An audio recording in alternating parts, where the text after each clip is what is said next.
دايما بعد رمضان نفسنا بتروح للكشري وبنبقى مبسوطين قوي واحنا رايحين ناكله. فعشان الكشري حواراته كتير عملنا النهارده احلى واجمد من الكشري. عملنا مكرونه انسجام. الطريقه سهله جدا، ما خدتش معايا ربع ساعه، وعملنا الحلاوه دي حلوه قوي بجد، خطيره، تستاهل التجربه. يلا بقى نشوف الطريقه، واتمنى ان هي تنول اعجابكم. معايا نص كيلو من مكرونه اللي هي المرمريه الصغيره دي. معايا كيس 350 جرام من اللي هي المكرونه الطويله الاسباجيتي دي برضو. طماطم انا فرماها في الكبه.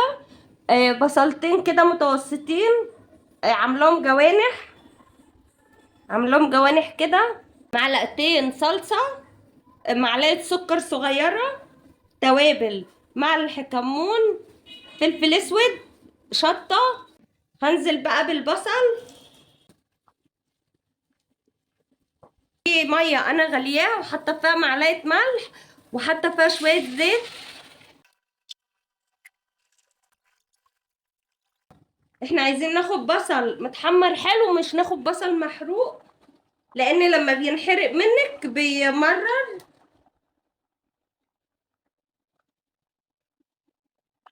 انا معليه النار بس شغاله تقليب فيه. انا خلاص كده استوت اهي. اخدها بقى اغسلها تحت، انزل عليها الحنفيه كده عشان اوقف السوا بتاعها.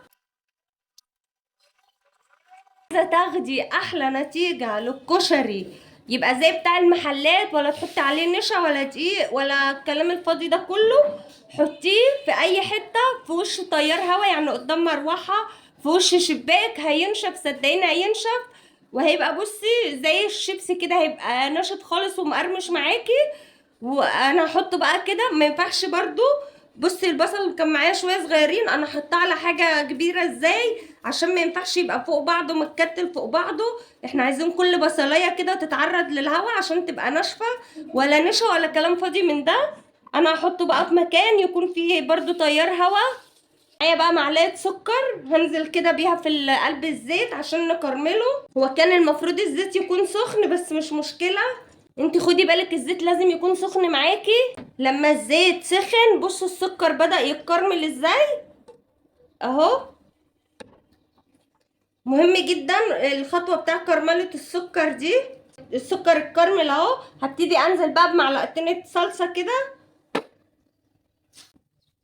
وبعدين نزلت بالطماطم اللي انا فرماها، واحط بقى التوابل.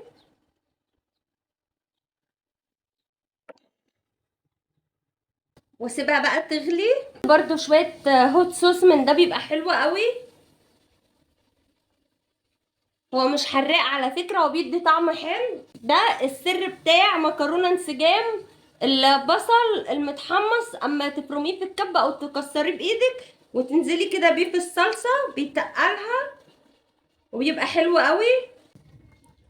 هسيبها بقى 5 دقايق كله كده يغلي مع بعضها واقفل عليها. كده خلصنا الصلصة بتاع انسجام اهي. هي بتبقى تقيلة كده ولونها غامق، تبقى حلوة قوي. بص المكرونه برضو معايا عامله ازاي، مش معجنه ببعضها. هبتدي احط بقى الصلصه.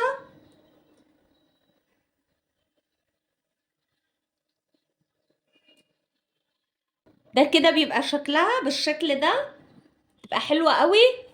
الاكله ما كملتش معايا ربع ساعه وعملنا احلى مكرونه واكله مختلفه واكله جديده. بما ان احنا طالعين من رمضان والولاد شبطانين بقى في الكشري والحاجات دي، فانا قلت اعمل لهم المكرونه دي لان انا بصراحه بحبها قوي. ولو عجبتكم بقى الوصفه لايك وشير، وما تنسوش تشتركوا في القناه عشان يوصلكوا كل جديد. اشوفكم بقى في فيديو جديد.